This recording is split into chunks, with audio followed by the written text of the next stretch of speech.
Where was that pain though? Was it growing the property management and the management component of it? Because you had experience in financing, right? So you probably understood the buy side as well. So I'm guessing the vertical integration and the management component was the most challenging. But what say you?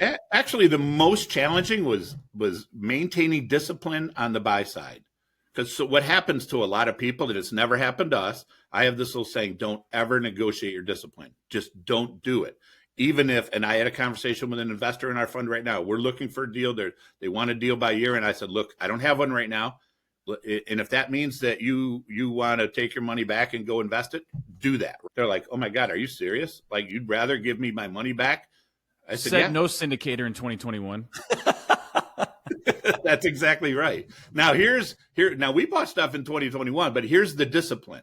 So what people do in times like 2021, it gets FOMO. FOMO is like explodes. I completely agree. Yeah, people are like, "Oh my God, everybody's doing this." Yep. Yeah, everybody's doing this. Oh my God, why can't I get it? I got to get a deal. I got to get a deal. I got to get a deal.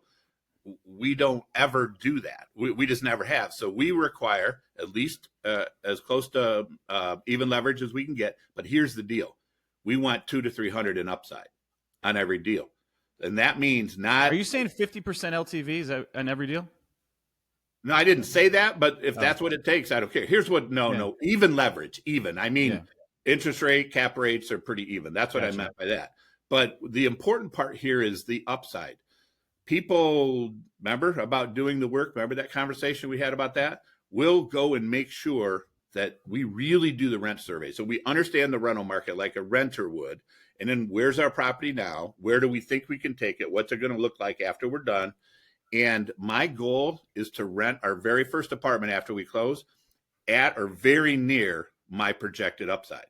And that's really important because what happened in 21? Well, remember, if 20% year-over-year rent growth in perpetuity. That's what the underwriting said, right? It was 20%. No. That's what happened in 2021. That is what happened, but that is not what we did. So what we did was that's what happened, meaning that's what people underwrote for and got screwed. Oh, yeah. Right? They were writing 20%. And I'll be very clear. We do the same thing. So when we go in, we're underwriting based on where we think the market is at right now, and if we can get the rents to that, we're very happy. We're not going beyond that.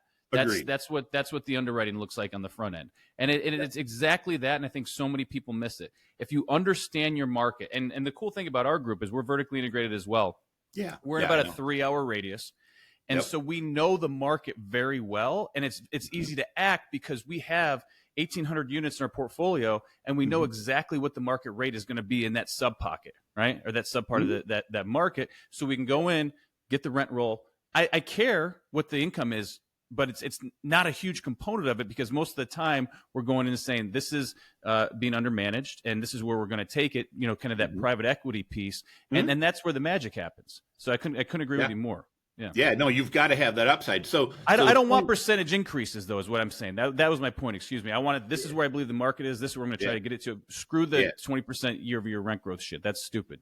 Yeah, that is. Well, we do after we have we build on our upside, even though we think it's there today. We're going to factor that in over a 3-year, third, because it takes time for leases to turn. Yes. The other thing that we do is after that, our rent increase are 2%.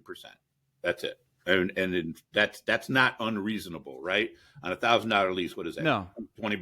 I mean, it's not ridiculous. So, but here's why this is important. You know your market, I know my market. But if you're new to the game, you've got to get in your car and you got to drive around and you got to visit this one and visit this one, just like you're a renter, and figure out what it really is. And don't lie to yourself. Don't talk yourself into it, because here's why we are not in trouble from 2021, 22 purchases.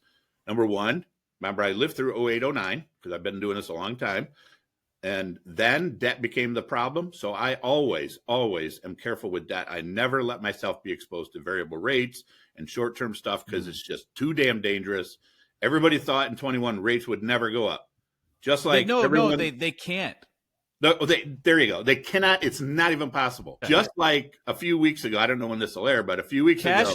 Cash is trash and rates cannot go up. I heard that a lot. I'm sorry. You're not wrong. Now you know what I've heard for the last 3 years? Survive to 25. Yeah. We're going a little beyond that. We're not in survival mode. But here's what's important. This is why I want long-term fixed rate debt, and we've never done anything else. Good for you, because that's exactly what you need to do. So if you did that and you executed on your business model, so now what solves all problems in the multifamily world? What solves against insurance rates going up and all this other stuff? New cash flow. Positive. That's why flow. we require 200 to 300 in upside. Because you think, oh, this isn't going to happen and that's not going to happen. You have no idea what's going to happen tomorrow. None. Fed lowers rates 50 basis points. The Treasury goes up 75. Like, what? Like 2:30 this morning or 3:30. Right? It's like, what? Are you kidding me? Like, how does that happen? Everybody thinks they know, and you can't. You have to assume the worst every single time, and execute on their business plan. If you manage your debt and executed on your business plan, you're just fine. But if you screwed up one of those two things, you're toast right now. If you like the content that we've shared here, please be sure to subscribe to our channel and hit the bell. So thank you again, and have a wonderful day.